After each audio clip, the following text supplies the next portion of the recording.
ഇതിന് നല്ല സ്റ്റാർട്ടും ഒരു സ്റ്റൈലിഷ് ലുക്കും പറ്റും. പക്ഷെ ഈ വയറൊന്നും ശരിയാകണം.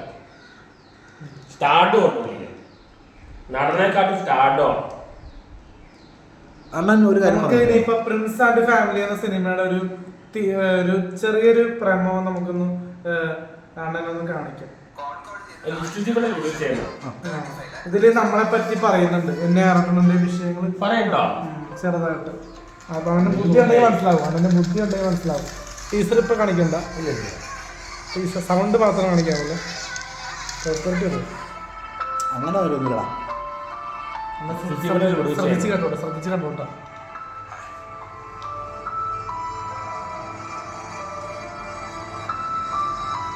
പഴയ ദിലീപ് ഏട്ടനാണ് ഇത്.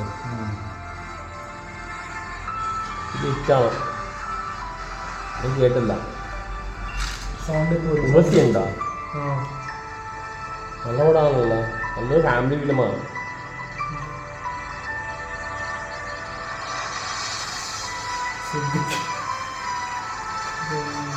ഇയാൾ ഉക്കുന്ന ആക്ടറാണ് ധോണി. ഞാനുണ്ടല്ല, എനിക്ക് കേൾക്കാൻ പറ്റില്ല.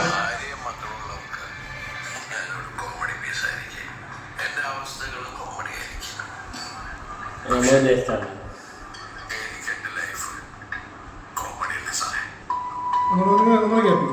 ഡയലോഗ് പറഞ്ഞു.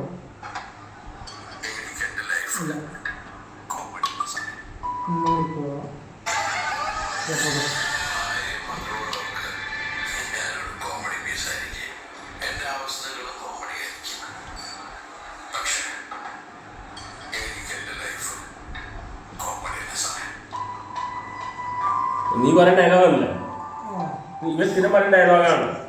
ഇതില് ഒരു ഉഗ്രം പടമാണ്.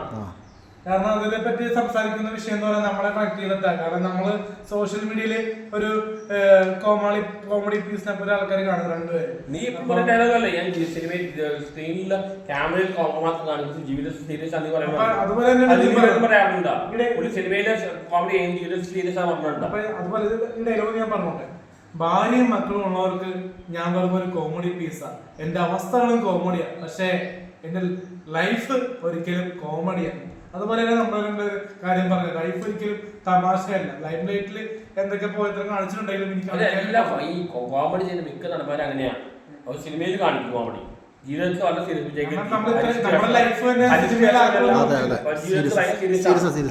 സിനിമയിലെ തമാശയെങ്കിലും ജീവിതത്തിൽ ഭയങ്കര സീരിയസ് ആണ്.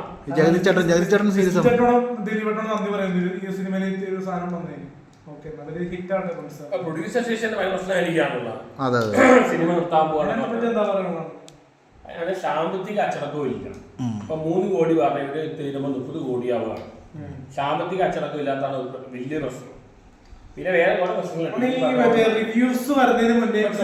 പല സിനിമയും രൂപ വാങ്ങിച്ചിട്ടില്ല, ഈ പ്രൊഡ്യൂസറിന്റെ അവസ്ഥ മനസ്സിലാക്കിയില്ല.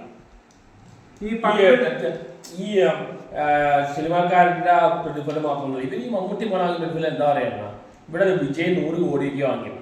ഇവർ എത്ര കഴിവുള്ളവരാണ്, എത്ര നാളായി. ഇവിടെ മാർക്കറ്റ് കുറവാണ്, സാമ്പത്തിക അച്ചടക്കവും ഇല്ല, ഒരു പ്ലാൻ ഇതുപോലെ ഇത് ചെയ്യുന്നില്ല. പണ്ട് 100-200 സിനിമകൾ റിലീസ് ചെയ്യുന്നുണ്ടായിരുന്നു ഒരു വർഷത്തില്. പക്ഷെ അന്നും അന്ന് 5-6 പടം ഓടാറുണ്ട്. ഇപ്പൊ 24 പടം ഓടിയിട്ടാ. അങ്ങനത്തെ കാലം ബെറ്ററാണ്. ഇപ്പൊ പണ്ടേക്ക് ഓർമ്മയിട്ടാ, പണ്ട് 5-6 പടം ഓടാറുള്ളൂ. ഇപ്പൊ ഈ തവണ 24 പടം ഓടിയിട്ടാ. അതിനെപ്പറ്റി എന്താ പറയാനുള്ളത്? എന്തൊക്കെയോ ഇതാണ് എല്ലാരും തവണ അഭിപ്രായം കാരണം പടങ്ങൾ പരാജയപ്പെട്ടു പോകും. റിവ്യൂ ഒരു ആൾക്ക് ബാധിക്കുന്നില്ല, അത് വെറുതെ വാർത്ത പറയുന്നുള്ളൂ. എന്നാലും അണ്ണന്റെ റിവ്യൂസ് ഒക്കെ ഭയങ്കരമായിട്ട് ബാധിച്ചു. എന്റെ റിവ്യൂ ആകെ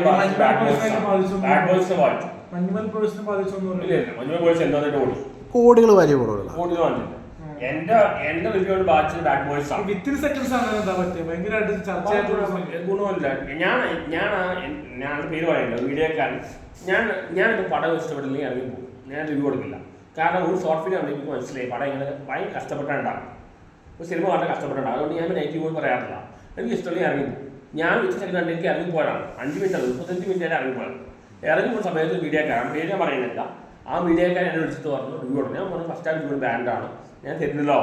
നിർബന്ധിച്ച് ഒരു ദിവസം നിവൃത്തിയിലാതെ ഞാൻ പറഞ്ഞു. അപ്പോൾ ഞാൻ പറഞ്ഞു 35 മിനിറ്റ് വരെ കണ്ടത് വീഡിയോ കൊടുക്കണം.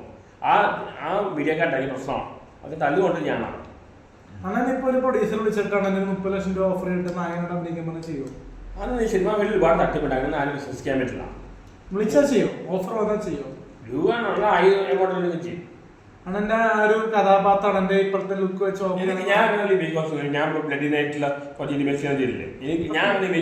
ലുക്ക് വെച്ച് അങ്ങനെ പോലീസ് വേഷങ്ങളും ഈ ഡോക്ടർ വേഷങ്ങളൊക്കെ ചെയ്യാൻ പറ്റും. നല്ല കാശ് കിട്ടുന്ന ഓഫറാണ് ഞാൻ ചെയ്യും. അങ്ങനെ ഡയലോഗ് കാണാൻ അപ്പോൾ പഠിക്കാൻ പറ്റുമോ? നീ അത് എടുക്കണം. ഡയലോഗ് കാണുമ്പോൾ നീ എടുക്കണം. എനിക്ക് പ്രോംപ്റ്റിംഗ് വേണ്ടി വരും. അന്ന് ഈ ക്യാമറ ഒക്കെ എപ്പോഴും വേണമെന്ന് ഭാഷയില്ല സിനിമ സെറ്റിൽ. അങ്ങനെ ക്യാമറ കാണാമെന്ന് ഭാഷയില്ല. ക്യാമറ എനിക്ക് അങ്ങനെ സ്റ്റേറ്റ്മെന്റ് കൊടുത്തു തുണി മാറാൻ സ്ഥലം കിട്ടിയില്ല. തുണി മാറാൻ സ്ഥലം കിട്ടിയില്ല. അത് ഞാൻ പറഞ്ഞില്ലേ. എന്റെ വീട്ടിൽ എന്റെ 2 ചേച്ചിമാരാ വീട്ടിൽ എനിക്ക് ഡ്രസ്സ് വാങ്ങുന്ന സ്ഥലം വേണം. അതുകൊണ്ടാണ്. അതായത് ക്യാമറ വേണമെന്ന്. അല്ല, അതൊരു ന്യായമായ കാര്യമാണ്. കുറെ കാര്യങ്ങളാണ്. പക്ഷെ ഞങ്ങളൊരു പുതിയ വർക്കില് പൂജയ്ക്ക് ക്യാമറ കൊണ്ടുണ്ട്. ഭയങ്കര ക്യാഷ് ഓഫറിലായിട്ട് ഞാൻ ചെയ്യും. പക്ഷെ എനിക്കത് എറണാകുളത്ത് അധികം കേരളം ഇട്ട് പോകാൻ പറ്റില്ല. ഒറ്റ ലൊക്കേഷൻ, അത് എറണാകുളം ആണെങ്കിൽ അണ്ണൻ ചെയ്യും. അണ്ണാ ഞാനൊരു കാര്യം ചോദിച്ചോട്ടെ നിങ്ങൾ ഒരു മിനിറ്റ്. നിങ്ങൾക്ക് 2 പേർക്കും കൂടി യൂട്യൂബിൽ നിന്ന് മറ്റ് അത് ചെയ്യണം അല്ലേ? അതെന്താ പറയാ അത് ചെയ്യാത്തത്? അല്ല, ഇവന്റെ ഇൻസ്റ്റാഗ്രാമൊക്കെ കുറെ ആൾക്കാരെന്തോ ഹാക്ക് ആക്കിയായിരുന്നു. ഇൻസ്റ്റ മാത്രമല്ല, ഫേസ്ബുക്ക് എപ്പോഴും. അണ്ണാ ഞാനൊരു കാര്യം ചോദിച്ചത്, എനിക്കൊരു സംശയമാണ്. ഇപ്പം നമ്മളൊരു അണ്ണാ ഞാനൊരു കാര്യം ചോദിച്ചേ, ഇപ്പം നമുക്ക് ബാക്കിയുള്ള കാര്യങ്ങളൊക്കെ എനിക്കറിയാം. നമ്മളിപ്പോൾ യൂട്യൂബ് മറ്റുള്ള കാര്യങ്ങളൊക്കെ നമ്മുടെ ഫെയിമായിട്ട് കൊണ്ടു നടക്കണം. ഈ സംഭവത്തിൽ ഈ പറഞ്ഞല്ലോ, ഇപ്പോൾ ഈ പറഞ്ഞ ഒരു ഇറർ കേസ് പറഞ്ഞല്ലോ, ഒരു യൂട്യൂബ് ഇറർ വന്നു കഴിഞ്ഞാൽ, അല്ലെങ്കിൽ നമ്മുടെ ചാനൽ അടിച്ച് പോയി കഴിഞ്ഞാൽ, അല്ലെങ്കിൽ ആരും റിപ്പോർട്ട് അടിച്ച് ഫേസ്ബുക്ക് പെട്ടെന്ന് പോകും. അപ്പം നമ്മുടെ ഇൻകം ആ പോയ സംഭവങ്ങളൊക്കെ നമുക്ക് ഇനി തിരിച്ചു വിട്ടതിന് ശേഷം, ഇപ്പോൾ നമുക്ക് തിരിച്ചു വന്നു, ഈ പോയതിന് ശേഷം തിരിച്ചു വരുന്നു ഓട്ടോമാറ്റിക്കലി ശരി. അങ്ങനെയാണ് എൻ്റെ പരിപാടിയല്ല? ഓട്ടോമാറ്റിക് ശരി. അതല്ല മീഡിയക്കാർ പറഞ്ഞ അവർ ചെയ്തു തരും. ഞാൻ ഇവിടെ പറഞ്ഞതല്ലേ പറയുന്ന. എത്ര പേര് ഇത് വെച്ച് എത്ര പേര് യൂട്യൂബ് വെച്ച് മാത്രം സീക്രട്ട് യൂട്യൂബ് മാത്രമേ ഉള്ളൂ, വേറെ ഒന്നുമില്ല. അവൻ ജീവിക്കുന്നില്ല. അത് അവിടേക്കാണ് ചെയ്താനാവില്ല. ചെയ്താനെല്ലാം ചെയ്താൻ സാധിച്ച് ചെയ്തിട്ടാണ് കോടികളുണ്ടാക്കിയാണ്. ചെയ്ത ശ്രീകണ്ഠൻ്റെ എത്ര പേര് എന്നോട് എത്ര ആൾ പറഞ്ഞത് മോണിറ്റൈസ് ചെയ്യാൻ. മീഡിയക്കാർ പറഞ്ഞ അവരെ ഹെൽപ്പ് ചെയ്യും.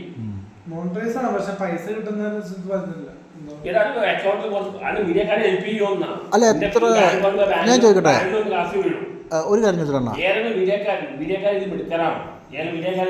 ഇപ്പൊ AJP ആറാട്ടണ് ഇപ്പൊ കേരളത്തിന്റെ പുറത്ത് വേറെ ആൾക്കാർ ഇങ്ങനെ ഉണ്ടോന്ന് എനിക്കറിയാം. അല്ല, ഞാൻ ചോദിച്ചതല്ല, കേരളത്തിന്റെ പുറത്ത് ഇങ്ങനത്തെ ആളുകൾ ഉണ്ടെന്ന് നമുക്കറിയില്ല.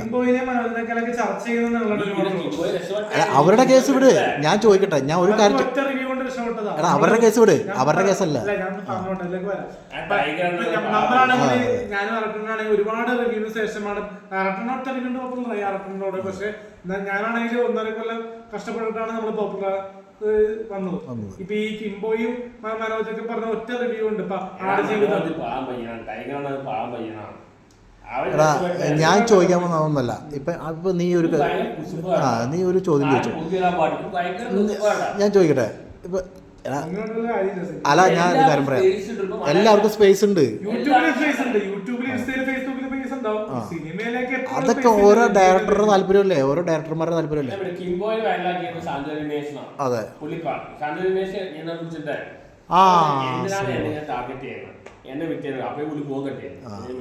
അല്ല അത് തിരിച്ചു എടാ, ഇതൊക്കെ റീച്ചിന് പറയണതല്ലേ. ഞാൻ ഇതൊക്കെ തന്നെ ചോദിക്കാൻ വന്നു. ഇതൊക്കെ ഈ പറഞ്ഞ എല്ലാ കാര്യവും ചോദിക്കാൻ വന്നു. അതെ. അല്ലല്ല, ഞാൻ ഒറ്റ കാര്യം ചോദിക്കാം. ഒരു മിനിറ്റ് അല്ല, ഒരു മിനിറ്റ് എനിക്ക് സമാനമായിട്ട് ഒരു കാര്യം ചോദിച്ചോട്ടെ. ഇല്ല, ഞാൻ ഒരു കാര്യം ചോദിച്ചോട്ടെ.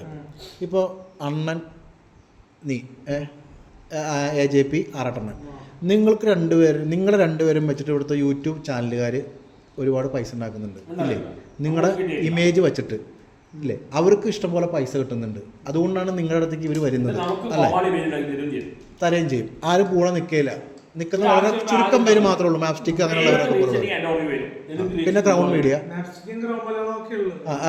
ക്രൗൺ മലയാളം അവരൊക്കെ ഉണ്ട്. അല്ലാതെ വരുന്ന ആൾക്കാർക്ക് റീച്ച് വെച്ച് അവർ കാശുണ്ടാക്കും. കാശുണ്ടാക്കുന്നുണ്ട്. അപ്പോൾ എന്തുകൊണ്ട് ഇവിടുത്തെ ഒരു പ്രൊഡ്യൂസർ അല്ലെങ്കിൽ ഒരു ഡയറക്ടർ നിങ്ങളെ ഇത്ര റീച്ച് വെച്ചിട്ട് നിങ്ങൾക്ക് മലയാള സിനിമയിൽ അത്യാവശ്യം കൊള്ളാവുന്ന ഒരു ക്യാരക്ടർ റോളുകൾ തരുന്നില്ല? അല്ല, അത് ഒമറക്ക തന്നത്.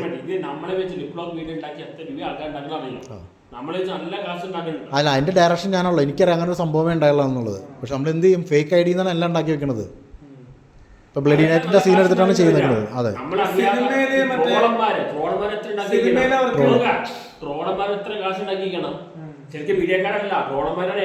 ഞാൻ ചോദിക്കട്ടെ, ഇവിടെ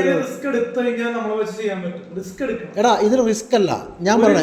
ഇന്നലെ തന്നെ ഞാൻ ഒരു കാര്യം പറയട്ടെ, ഇന്നലെ തന്നെ ഞങ്ങളവിടെ പോയി. അണ്ണാ കേൾക്കണം കേട്ടോ. ഇന്നലെ തന്നെ ഞങ്ങളവിടെ പുതിയൊരു പടത്തിൻ്റെ വർക്കിന് പോയി. അവിടെ ചെന്നപ്പോൾ നമ്മൾ അറിയപ്പെടുന്ന ആകെ നാരായണൻകുട്ടി ചേട്ടനെ മാത്രമേ ഞാൻ കണ്ടിട്ടുള്ളൂ. പഴയ നമ്മുടെ നാരായണൻകുട്ടി ചേട്ടൻ. ആ ചേട്ടൻ മാത്രമേ ശരിക്കും അറിയപ്പെടുന്ന ഒരു മുഖമായിട്ട് ഞാൻ അവിടെ കണ്ടുള്ളൂ. ബാക്കിയുള്ള ആൾക്കാർ ഒക്കെ പുതുമുഖങ്ങളാണ്. ഡയറക്ടർ ഒരു പടം ചെയ്തിട്ട് ഒരു മുട്ടവൻ, പിന്നെ മാമക്കോയുടെ മോനുണ്ടായിരുന്നു ഇവിടെ വന്ന മറ്റേ വിഷയമൊക്കെ ഉണ്ടായ. അപ്പോൾ പുള്ളിക്കാരൻ അല്ല, അത് ചെലുത്താനും കൂടെയുള്ളവരുടെ വിഷയമാണ്. അത് പോട്ടെ, തീർച്ചയായിട്ടും പോകും. ഞാൻ ഇന്നലെ സംസാരിച്ചായിരുന്നു പുള്ളിയുടെ അടുത്ത്. എനിക്ക് മാമുക്ക നല്ലൊരു കലാകാരൻ, നല്ലൊരു മനുഷ്യനാണ്. ആ പുള്ളിയുടെ മകനാണ്. എനിക്കൊരു കുഴപ്പമില്ല. ഞാൻ ചോദിക്കാൻ വന്നത്, നിങ്ങളെപ്പോലുള്ള നിങ്ങൾ രണ്ടുപേരും മലയാള ഇൻഡസ്ട്രിയിൽ നല്ല രീതിയിൽ അറിയപ്പെടുന്ന ആൾക്കാരാണ്. ഒരു നടൻ നിങ്ങൾ അറിയാത്ത ആൾക്കാരുണ്ടാവില്ല, ഒരു നടി നിങ്ങൾ അറിയാമുള്ളാത്ത ആൾക്കാരുണ്ടാവില്ല. നിങ്ങൾക്ക് ഇത്രയും ജനപ്രീതി ഉണ്ട്, ജനങ്ങൾ ഇത്രയും ആൾക്കാർ നിങ്ങൾ അറിയുന്നുണ്ട്. ഓക്കെ, എന്തും കമൻറ്റുകൾ വിടുക, പോപ്പുലറാണ്. കമൻറ്റുകൾ വിടുക. ഞാൻ ചോദിക്കുന്നു, നിങ്ങൾ രണ്ടുപേരും വെച്ചിട്ട് ഒരു സിനിമ ചെയ്യാൻ ഒരു പ്രൊഡ്യൂസർ തയ്യാറാവുന്നു, ഒരു ഡയറക്ടർ അങ്ങനെ വന്നിട്ടുണ്ടായിരുന്നു. അഭയകുമാർ ആൽപ്പി വന്നിട്ടുണ്ടായിരുന്നു. അപ്പോൾ എന്തുകൊണ്ട് നല്ലൊരു സിനിമ ചെയ്ത് കഴിഞ്ഞാൽ ഈ പറയുന്ന സിനിമ അത്യാവശ്യം സോഷ്യൽ മീഡിയയിൽ ഹിറ്റാവില്ലേ, തിയേറ്റർ ഹിറ്റും ആവും. അല്ല, നല്ലൊരു കഥയായിരിക്കണം എന്നുള്ളൂ, വേറെ ഒന്നുമില്ല. ഞാൻ പ്ലാൻ ചെയ്യുന്നുണ്ട്. അത് സമയം പോലെ നടക്കട്ടെ. അത് നടന്നു കഴിഞ്ഞാൽ രക്ഷപ്പെട്ടു. നമ്മളെല്ലാവരും നല്ല രീതിയിൽ മുന്നോട്ട് വരുമല്ലോ, അതാണ് ഉദ്ദേശിക്കുന്നത്. അപ്പോൾ ഈ വിഷയത്തിൽ നിന്ന് നമുക്ക് നല്ല രീതിയിൽ മുന്നോട്ട് പോകണം. അപ്പോൾ അണ്ണനും അല്ല, എല്ലാവരും രക്ഷപ്പെടട്ടെ, ആരും പറ്റിക്കാണ്ടിരിക്കട്ടെ.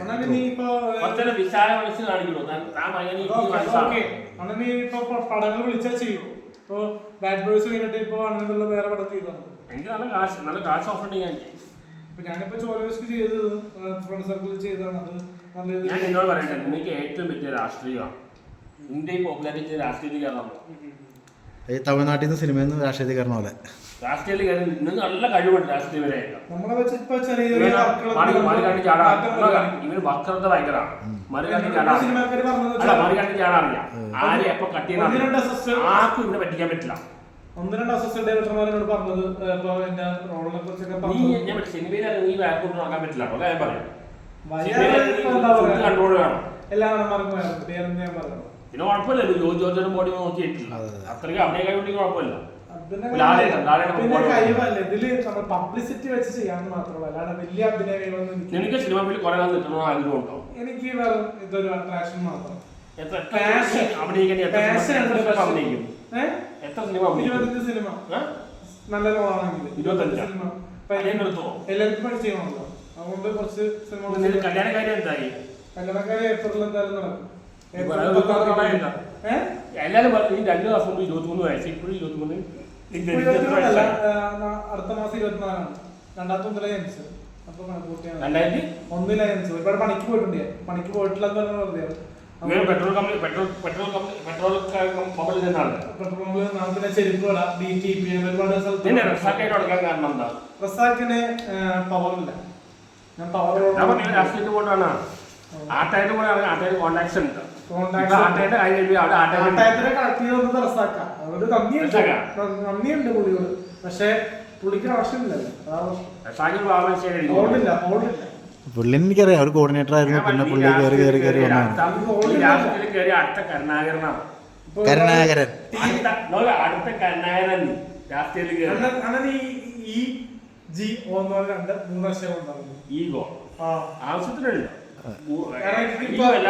എനിക്കിപ്പോ 3-4 TV ഷോ വരുന്നുണ്ട് ഇവിടെ മാർച്ച് ഏപ്രിൽ റിലീസ് ചെയ്യും. അപ്പൊ അത് വരുമ്പോ നീ പറയുന്ന ഈഗോ അല്ല, ജലസ്റ്റിയാണ്. എനിക്കതിന് ജലസൊന്നുമില്ല. യൂട്യൂബ് ഫെയിമും TV ഫെയിമും വ്യത്യാസമുണ്ട്.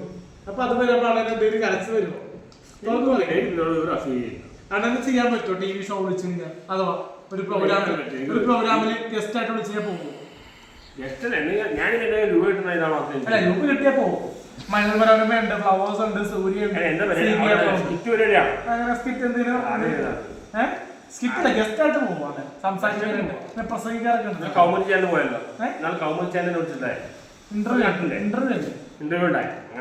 അതല്ല ഇന്റർവ്യൂ ഞാൻ ചോദിച്ചത് ടി വി ചാനലിലൊരു പ്രോഗ്രാമില് ഗസ്റ്റ് ആയിട്ട് നടന്മാരുടെ കൂടെ ഒക്കെ ഒരു എൻജോയ് സ്റ്റാർ മാജിക് പോലത്തെ പരിപാടിയൊക്കെ വിളിച്ചത്.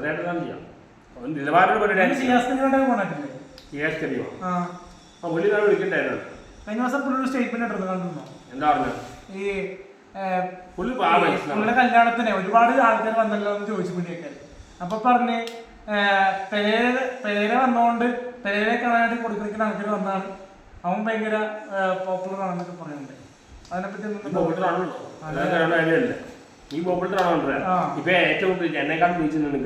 പക്ഷെ പുള്ളി കഴിഞ്ഞ ദിവസം മറ്റേ കല്യാണത്തിന് വിളിച്ചു പറയിപ്പിച്ചാൽ വന്നൊക്കെ പറഞ്ഞത്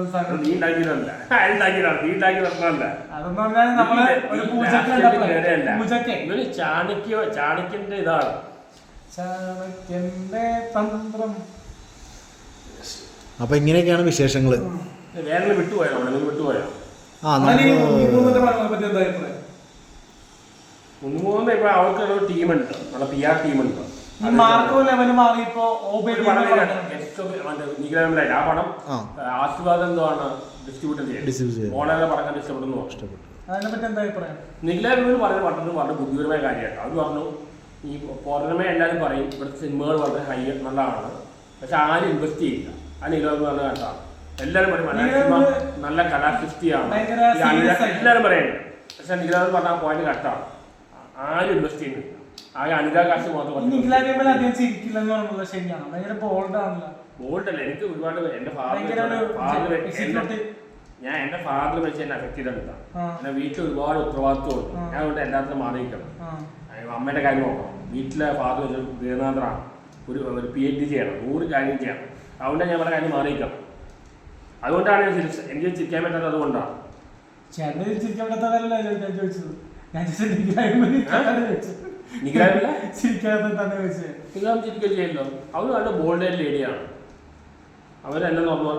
സിനിമ ഫീൽഡിൽ ഒരുപാട് പേര് നല്ല രീതിയിൽ ഹാപ്പി ആയിട്ടിരിക്കുന്ന ഒരുപാട് പേരുണ്ട്. പക്ഷെ നിഖിലയുടെ ഇന്റർവ്യൂ ഭയങ്കര സീരിയസ് ആണ്. സീരിയസ് അല്ല, അവര് നല്ല ബോൾഡാണ്. മഞ്ജു വാര്യരുടെ ലുക്ക് പിടിക്കാണ് അവര്. മഞ്ജു വാര്യരാണോ ഫീൽഡൗട്ടാ? ഫീൽഡൗട്ടാ. അങ്ങനെ വേറെ വിശേഷം പറഞ്ഞാൽ 23 ഉദ്ഘാടനമുണ്ട്. മഞ്ജു വാര്യർ നീ മഞ്ജു വാര്യർ മഞ്ജു വാര്യർ പാവന രണ്ടുപേരും കൂടി ഉദ്ഘാടനം.